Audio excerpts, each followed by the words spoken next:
You're not lonely because something is wrong with you. You're lonely because your brain is doing exactly what it was designed to do, and it's quietly destroying your ability to connect with people. Stay with me, because once you understand what's actually happening inside your head, everything shifts. Let's start with something that doesn't get nearly enough attention. The U.S. Surgeon General declared loneliness a public health crisis. Not a mood, not a phase, a crisis, on the same level as obesity, addiction, and heart disease. They said chronic loneliness does as much damage to your body as smoking 15 cigarettes a day, every single day. And the kicker, the loneliest people in this country are not the ones you'd picture. They're not recluses or social outcasts. They're 24-year-olds with 800 Instagram followers who haven't had a real conversation in 3 weeks. They're people in relationships who feel invisible to the person sleeping next to them. They're the ones who have a group chat pinging every 10 minutes, and still feel completely alone. We have more ways to reach each other than any generation before us. And somehow,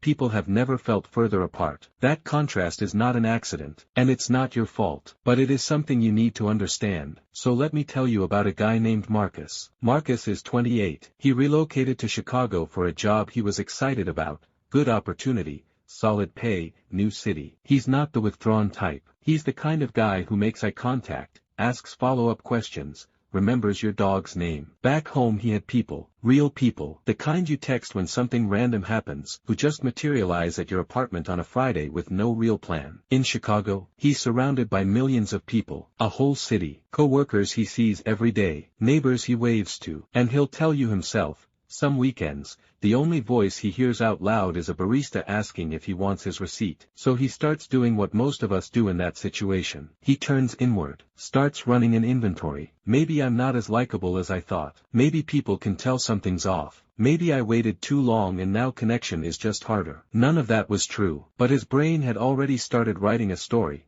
and the story was about him being the problem. That's where this gets really interesting. Loneliness has a clinical definition, and it's not what most people expect. Dr. John Cacioppo, who ran the Loneliness Research Lab at the University of Chicago for over 2 decades, defined it as the perceived gap between the connection you want and the connection you actually feel you have. That word, perceived, is everything. Because 2 people can be in the exact same room, the exact same situation, and one feels fine while the other is quietly falling apart. It's not about how many people are around you. It's about what your brain believes about those people. Now here's the part that should genuinely concern you. When loneliness becomes chronic, when it drags on for months, your nervous system starts treating the social world like a threat. It shifts into a low-level defensive mode. And in that mode, your brain becomes hyper-alert to rejection. It starts scanning every interaction for signs that you're being excluded, judged, or dismissed. A friend who doesn't text back. Rejection. Someone laughing nearby when you walk past. Probably about you. An invitation you didn't get. Confirmation of what you already feared. None of it is real, but it feels completely real,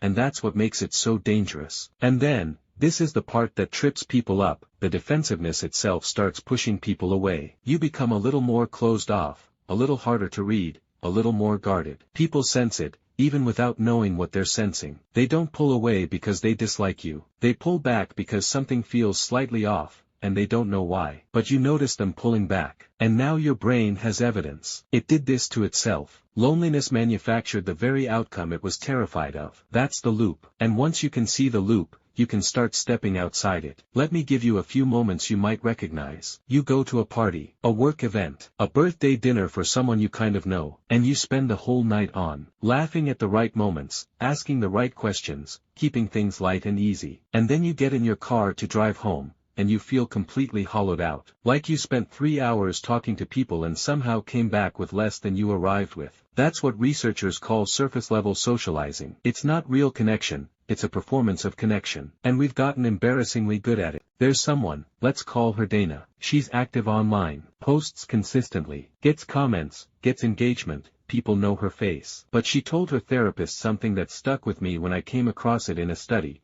She said the loneliest she ever feels is the 20 minutes after she puts her phone down at night. Because she'd been surrounded by attention for hours and still felt like no one actually knew her. Attention is not intimacy. An audience is not friendship. And we've built an entire generation on the confusion between the two. Here's a third scenario, and this one is harder to sit with. Imagine a couple, 4 years in, comfortable, stable. They have routines, shared shows, and inside language. And one of them quietly confides to a therapist that they haven't felt truly seen by their partner in over a year. Not unloved, just unseen. Psychologists call that relational loneliness. And it might be the most isolating kind, because there's no socially acceptable way to say it. I'm lonely in a relationship sounds like blame, so most people don't say it, they just carry it. There's a piece of research I think about more than I probably should. A team of psychologists interviewed hundreds of people in their 70s and 80s about regret. Not failures, not mistakes, what they wished they'd done differently with the years they had. And the answer that came up again and again,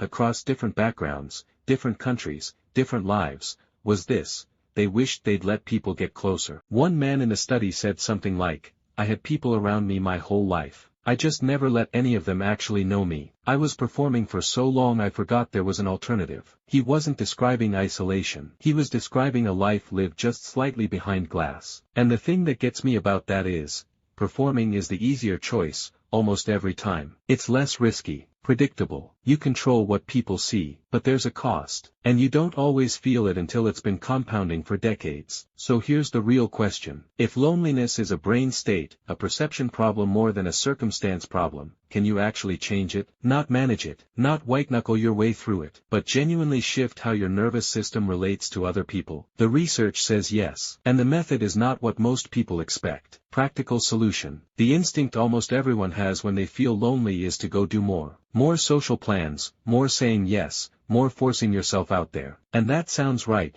but for a lot of people it backfires, badly. If your nervous system is already running hot with low-grade threat responses, throwing yourself into a bunch of shallow interactions doesn't fix the problem. It's like someone who's dehydrated drinking salt water. More input, more depletion. You come home feeling worse and tell yourself you're just not a social person. You are. Your system is just overwhelmed. What actually creates connection, what the neuroscience consistently points to, is not volume. It's depth. Specifically, moments of genuine vulnerability. Not the performed kind. Not the kind where you share something painful because you want people to think you're emotionally open. The real kind. The kind where you say something slightly true and slightly scary and then let the silence exist for a second. That's what co-regulation is. Two nervous systems recognizing each other. And it happens in small moments, not grand ones. First practical shift. Take one relationship that lives at surface level right now and push it one layer deeper. Not 10 layers. 1. Ask them something you've actually been curious about. Tell them something real. See what happens. Second shift. Trade passive consumption for active participation. Less watching, more showing up. Join something you'd mildly enjoy with other humans who also show up regularly. It sounds unglamorous because it is. But the research on friendship is brutally consistent. It requires proximity, repetition, and eventually, some degree of honesty. Not in that order, but all three. A pottery class you're embarrassed to mention. A running club. A chess meetup you found on an app at midnight. The activity barely matters. The repeated low-stakes contact with the same people does. Third shift, when you catch your brain turning a neutral situation into rejection, which it will, say it out loud to yourself. Literally name it. That's the threat response. Marcus eventually joined a recreational soccer league. Not because he loves soccer. He told me later he barely knew the offsides rule. He joined because a coworker mentioned it on a Tuesday afternoon and Marcus, who had spent the previous weekend talking to no one, said yes before he could talk himself out of it. The first few weeks were exactly as awkward as you'd imagine. He was the new guy. Nobody knew him. He played fine, made minimal conversation, went home. But he kept going, week after week. And somewhere around week 5 or 6, after a genuinely embarrassing loss, someone on the sideline made a terrible, dark joke, the kind you can only make once everyone's suffering together, and Marcus laughed. A real laugh, not a polite one. And that was it. That was the whole thing. Not a deep conversation, not a dramatic moment of vulnerability, just a real reaction at the right time with the right people. A year later, those were his people, not because he cracked some code, because he stayed in the room long enough for something slow and real to grow. Here's what I want you to take from this. Loneliness is not a verdict on who you are. It's not evidence that you're hard to be around, or that you missed some window where connection was still possible for you. It's a signal, an old, evolutionary alarm that's saying, the way things are right now isn't working, and you need to change something. The version of you that loneliness creates, defensive, hypervigilant, half convinced that reaching out will only confirm your worst fears, that version is not the real you. It's a threat response wearing your face. The actual path out is not dramatic. It's not a social overhaul or a personality change. It's one real conversation, then another, then showing up again even when it feels pointless. The people who feel most connected in their lives didn't find a shortcut. They just refused to stop letting people in. That's it. That's the whole thing. And if something in this landed for you, if you recognized a version of yourself somewhere in here, the next video is on emotional unavailability. Why some people can't seem to let others close, even when they desperately want to. It's up now. I'll see you there.